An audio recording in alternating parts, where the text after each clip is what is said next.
ഇനിയിപ്പോൾ ഒരു 10% തുടക്കഘട്ടത്തിൽ തന്നെ ഇടിവ് രേഖപ്പെടുത്തിയിട്ടുള്ള സ്റ്റോക്ക് ബാലകൃഷ്ണ ഇൻഡസ്ട്രീസ് ആണ്. ക്വാർട്ടർലി നമ്പേഴ്സ് അത്ര ഭേദപ്പെട്ടതായിരുന്നില്ല. കമ്പനിയെ സംബന്ധിച്ചിടത്തോളം നെറ്റ് പ്രോഫിറ്റിൽ 24% ഒരു ഇടിവ് രേഖപ്പെടുത്തിയിട്ടുണ്ട്. സ്ട്രീറ്റ് എസ്റ്റിമേറ്റ് ചെയ്ത് അത്ര പെർഫോം ചെയ്യാനായിട്ട് ഈ സ്റ്റോക്കിന് സാധിച്ചിട്ടില്ല. ആൻഡ് അതോടൊപ്പം തന്നെ പറയേണ്ടത് റിസൾട്ടുകൾക്ക് ശേഷം നോമുറ ഉൾപ്പെടെയുള്ള ബ്രോക്കറേജുകൾ ഒരു ഡൗൺഗ്രേഡ് റേറ്റിംഗ് കൂടി നൽകിയിട്ടുണ്ട്. നേരത്തെ ബൈ റേറ്റിംഗ് നൽകിക്കൊണ്ട് ഇനീഷ്യേറ്റ് ചെയ്തിരുന്ന 3242 രൂപയിൽ നിന്നും 2644 രൂപയാക്കിയിട്ടാണ് ബാലകൃഷ്ണയുടെ ഒരു ടാർഗറ്റ് പ്രൈസ് വെട്ടിക്കുറച്ചിരിക്കുന്നത് എന്നാണ് കാണാൻ സാധിക്കുന്നത്. നിലവിൽ ട്രേഡ് ചെയ്യുന്നതാകട്ടെ 2432 രൂപ എന്നുള്ള ഒരു നിലവാരത്തിലുമാണ്. ബാലകൃഷ്ണ ഇൻഡസ്ട്രീസിൽ ഇനി സ്വീകരിക്കേണ്ട ഒരു സ്റ്റാൻസ് എന്താണ്? ഹോൾഡ് ചെയ്യാൻ നല്ല കമ്പനി തന്നെയാണ്, ഫണ്ടമെന്റലി സ്ട്രോങ് കമ്പനിയാണ്. ഇപ്പോഴത്തെ കറന്റ് പൊളിറ്റിക്കൽ ടെൻഷനും കറന്റ് ഔട്ട്ലുക്കും അല്ലെങ്കിൽ അതിന്റെ മാർക്കറ്റ് സ്ട്രിങ്കേഷനും വെച്ച് മാത്രമാണ് ഇത് ഡൗൺഫോൾ ആയിട്ടുള്ളത്.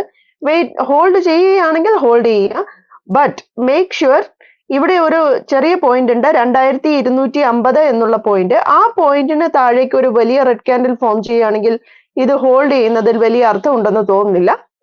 ആ ഒരു പോയിന്റ്, അതായത് 2275 എന്നുള്ള റേഞ്ചിൽ എക്സാക്ട്ലി നമ്മൾ നോക്കുകയാണെങ്കിൽ ആ ഒരു റേഞ്ച് പല പ്രാവശ്യം ഇത് സ്ട്രൈക്ക് ചെയ്ത് നല്ല സപ്പോർട്ട് എടുത്തിട്ടുള്ള പോയിന്റ് ആണ്.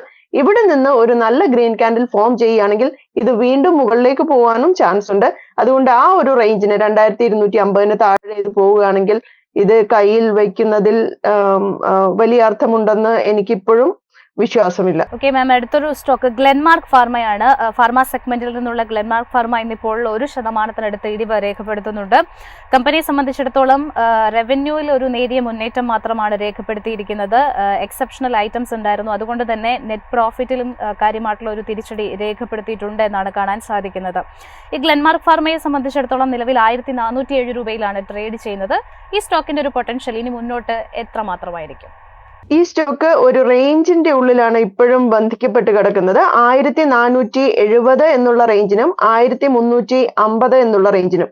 ആ ഒരു റേഞ്ചിൽ നിന്ന് ഇത് ബ്രേക്ക് ചെയ്ത് മുകളിലോട്ടോ താഴോട്ടോ പോവുകയാണെങ്കിൽ മാത്രമേ ഈ സ്റ്റോക്കിന്റെ ഭാവിയെ പറ്റി നമുക്ക് എന്തെങ്കിലും പറയാൻ സാധിക്കുള്ളൂ.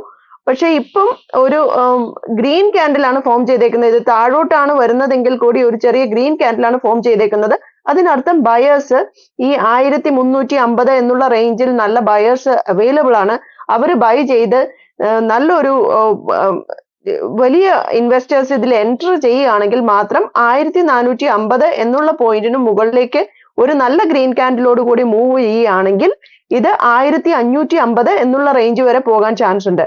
സോ വെയിറ്റ് ആൻഡ് വാച്ച് ചെയ്യുക. ഈ ഒരു റേഞ്ചിൽ ഇത് ട്രേഡ് ചെയ്യുന്നതിൽ വലിയ അർത്ഥമില്ല.